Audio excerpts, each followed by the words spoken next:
Hello, friends. Disclosure Artist here, and today I'm going to be talking about how I came to the conclusion that Hollywood is the intelligence community. They are the CIA, they are the DIA, they are basically the ones who control the worldview.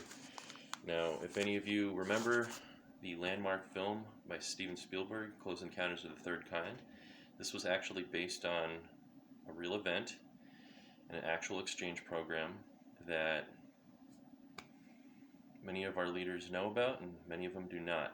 But you can understand that if J. Allen Hynek was on the set, he was not just there for quality control. He was there to make sure that not too much is put in there, because as we know, Project Blue Book was more of a disinformation program than anything.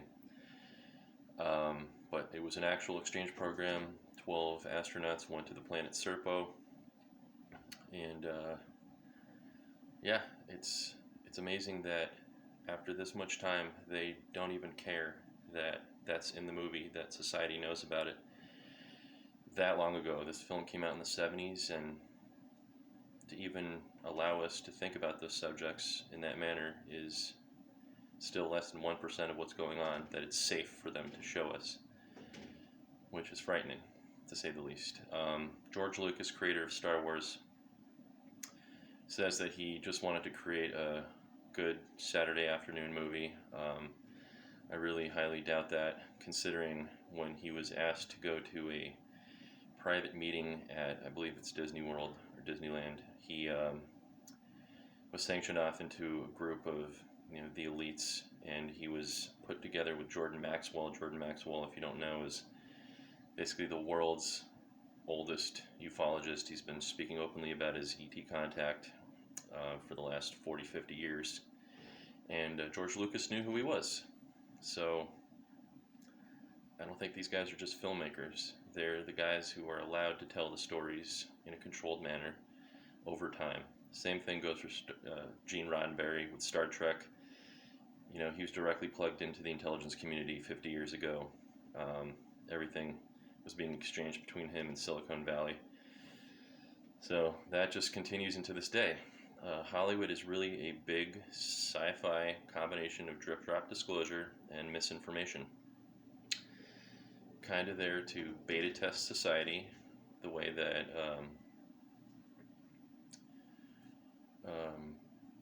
Orson Welles did when he read War of the Worlds by George Orwell. It freaked everybody out, and everybody thought it was an actual broadcast. We were actually being attacked by extraterrestrials. That was another example of a beta test on society to see how it would react. More than likely, that was a staging of the intelligence community. But they're not just trying to bait us. They're also trying to plant the seed in our consciousness, prepare us for things, for plausible narratives to come.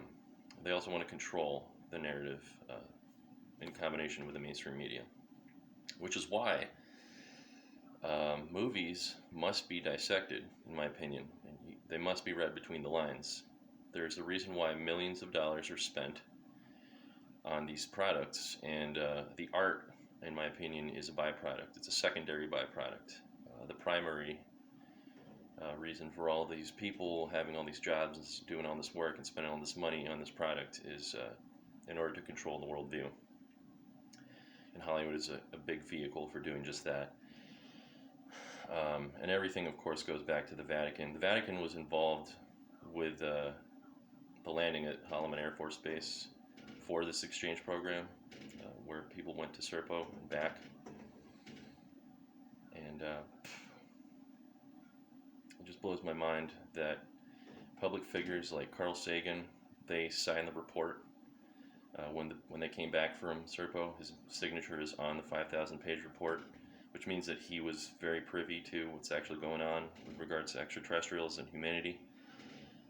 He privately wrote and collaborated on the creation of a book that would eventually become the movie Contact.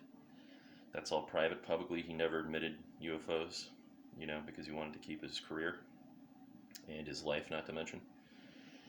But it really makes me want to call out guys like Neil deGrasse Tyson and Bill Nye the Science Guy, these celebrity experts or these go-to guys, because I really want to give them the benefit of the doubt because I love their presentation style, but that's often the problem. And more than likely, they're probably Masonic. So there you have it. Hollywood is not just for entertainment, it is for control. Take care.